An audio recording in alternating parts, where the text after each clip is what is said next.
মদ খেয়ে গাড়ি চালানোর দায়ে ৯ মাসের কারাদণ্ড হতে পারে ডেভিড ওয়ার্নারের। হারাতে পারে অন্তত ৬ মাসের জন্য গাড়ি চালানোর লাইসেন্স।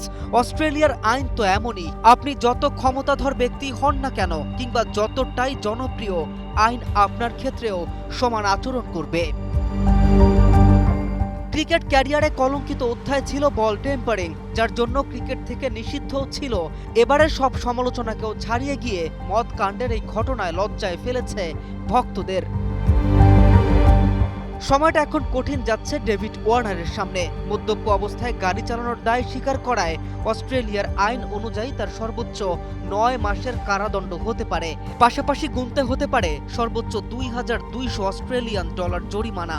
এখানেই শেষ নয়, অন্তত ৬ মাসের জন্য হারাতে পারেন গাড়ি চালানোর অধিকার। এমনকি এর প্রভাব পড়তে পারে তার ক্রিকেট ক্যারিয়ারেও। বিগ ব্যাশের দল সিডনি থান্ডার এবং পিএসএল এর করাচি কিংসের অধিনায়কত্ব নিয়েও তৈরি হয়েছে অনিশ্চয়তা। ঘটনাটি ঘটেছিল চলতি বছরের এপ্রিলে। সিডনিতে এক বন্ধুর বাসা থেকে ফেরার পথে পুলিশের পরীক্ষায় ওয়ার্নারের রক্তে অনুমোদিত সীমার দ্বিগুণ অ্যালকোহল ধরা পড়ে। পরে আদালতে নিজের ভুল স্বীকার করেন তিনি।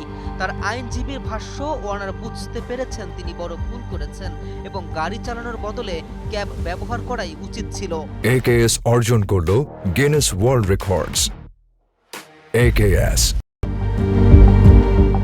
অপরাধ স্বীকারের এই সিদ্ধান্ত নতুন নয়। ২০১৮ সালের বহুল আলোচিত স্যান্ডপেপার কেলেঙ্কারিতেও নিজের দায় মেনে নিয়েছিলেন ওয়ার্নার। এবারেও একই পথ বেছে নিলেও সেই স্বীকারোক্তি তাকে কতটা কঠিন শাস্তির মুখে দাঁড় করায়, সেটাই এখন দেখার অপেক্ষা। KM রাফিন, নিউজ 24।